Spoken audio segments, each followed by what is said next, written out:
The 13th Floor was one of those movies that I discovered in 1999 on cable TV, and I just loved it. I thought it was a wonderful tale, and it was one of those movies that I watched a couple of times and then promptly forgot about until I kind of thought about it one day, and I was like, I want to revisit the 13th Floor. And it's all about this computer programmer. We have Fuller, who has created this world that he can almost go into like virtual reality, and everybody there is an AI who think they're real people living within the world, and he can interact and do whatever with them. And he goes into this world and leaves a message for his friend Douglas Hall. And when he comes out of this world, he finds himself promptly murdered, and it's a murder mystery. That's what we were thrown into, and we have this current day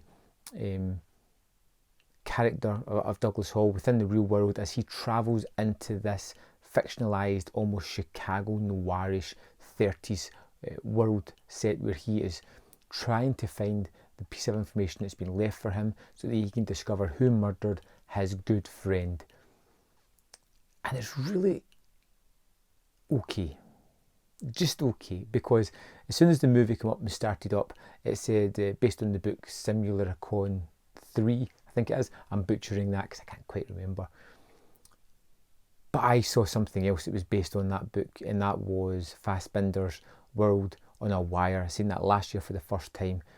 And if you're comparing this Hollywood remake of that tale to the sort of German two-part adaptation of that, the novel, the German one is far superior. It's not to say that this is poor, it just, in comparison, it kind of really is, I suppose.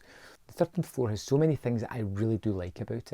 It has both the modern day world as we are trying to discover a mystery, and we have a mystery within a mystery within the sort of 30s Chicago style noirish tale, as we have this gumshoe almost trying to discover this information. And we also have this idea of the people within this world don't realise that they are just simulations, they are just ones and zeros within this world, and they think they have free will, which almost is taken away from them. And you have this constant jumping back and forth as you have the characters playing several people. You've got them in the real world, and then you've got their kind of avatar or the person that they take over to go into this world. And it's very similar-ish to The Matrix that came out the same year, but tackles that kind of thing very differently. I think The Matrix was influenced quite a bit from World on a Wire, which is what I want to talk about whenever I think of this movie. I mean, it was fine. It didn't do anything out of the ordinary. It takes that complicated tale and thematics and kind of boils it down to the typical kind of Hollywoodized movie. And it never really gives you that gut punch, or it never really has any real surprises in store, because you can see everything telegraphed way ahead of when it's actually going to happen. I do like certain aspects of it. I like the cast. I think they're all particularly good. I like the fact that they're playing several characters and acting differently throughout different times as well. I like the look of the 30s virtual world.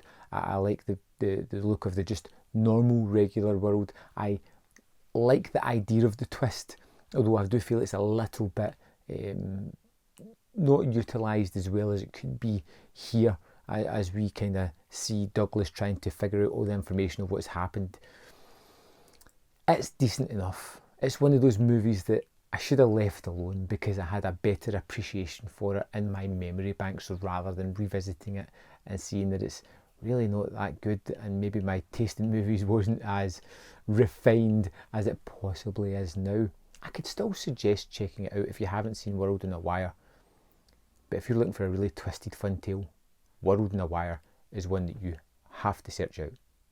There we have it. I'll see you next time on Man v Film.